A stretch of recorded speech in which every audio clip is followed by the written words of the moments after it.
안녕하십니까? JBCN 뉴스 시작하겠습니다. 어제 비전 이동에서는 통장협의회의 8월 원래 회의가 열렸는데요. 시민체육대회 추진건과 10월 통장협의회 선진지 견학의 건 등 다양한 안건들을 토론하고 홍보사항들을 전하는 시간을 가졌습니다. 이례적으로 시정에 관련해서 브리핑하는 시간도 진행됐는데요. 어떤 이야기가 오갔는지 한세혁 기자가 다녀왔습니다. 13일 오전 비전 이동 주민센터 3층 대회의실. 비전 이동 통장협의회의 8월 중 원래 회의가 개최됐습니다.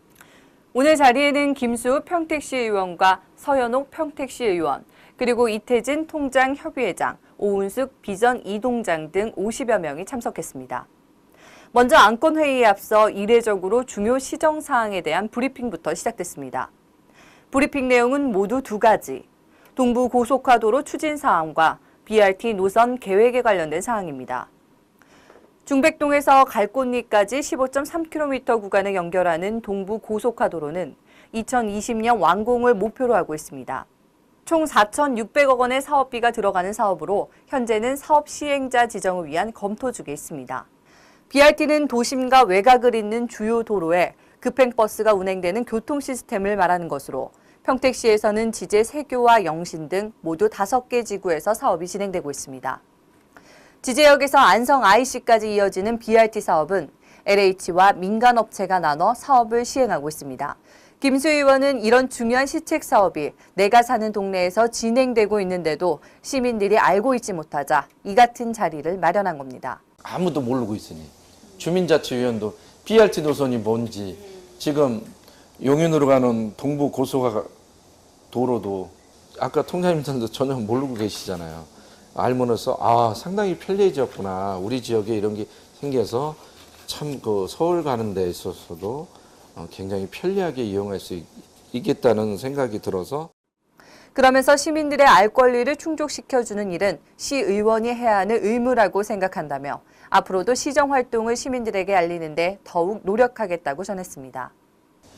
동마다 벌어지는 그 신규 사업이나 애로사항 앞으로 이제 개선해서 지역 주민들을 위해서 좋은 그런 사업 계획 이런 거를 시의원이 당연히 주민들이 뽑아준 의원으로서 선거직으로서 통장님들한테 설명을 해주고 그거를 이해할 수 있게끔 그래서 또 주민들한테 다시 또 얘기를 전달을 해주셔서 상호 소통이 잘 되도록 시 정책이 원활하게 우리 시에서 이런 걸 노력을 하고 있다는 거를 브리핑이 끝난 후 다양한 안건들에 대한 토론이 이어졌습니다.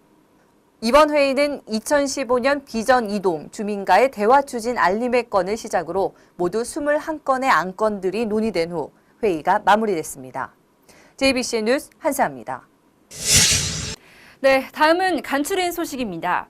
전국에 일본 뇌염 모기 경보가 발령되고 있는 가운데 경기 지역에도 일본 뇌염 매개 모기인 작은 빨간집 모기가 확인돼 주의가 요구되고 있습니다.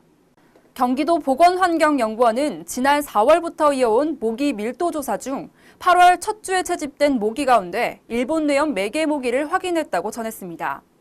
일본 뇌염 바이러스는 몸에 들어와도 95%는 증상이 없지만 일단 질병으로 진행되면 사망률이 30%에 달하고 생존자의 3분의 1 이상이 신경계 후유증을 겪게 됩니다. 연구원 관계자는 예방접종을 받고 야간 야외 활동을 자제하며 불가피할 시에는 긴 소매 옷과 바지를 입는 등 모기에 물리지 않도록 주의하라고 조언했습니다. 고덕 서안성 송전선로 건설 사업에 반대하는 안성 주민들의 요구사항과 관련해서 한전 측이 답변을 통보했습니다.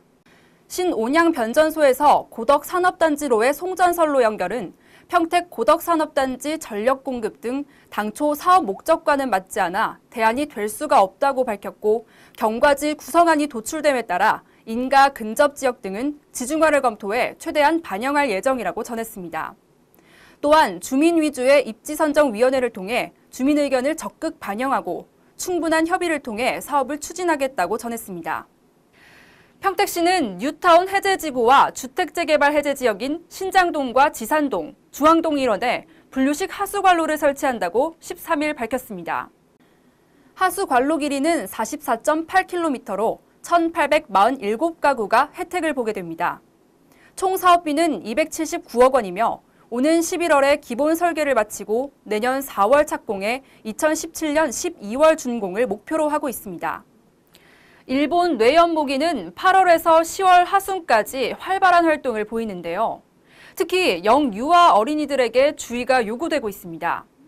백신은 가까운 보건소에서 접종을 받으실 수가 있고 가정 내에서 방충망 또는 모기장을 이용하고 야간 야외 활동 시에는 긴 소매와 긴 바지 옷을 입고 모기 기피제를 사용해 모기에 물리지 않도록 주의하셔야겠습니다.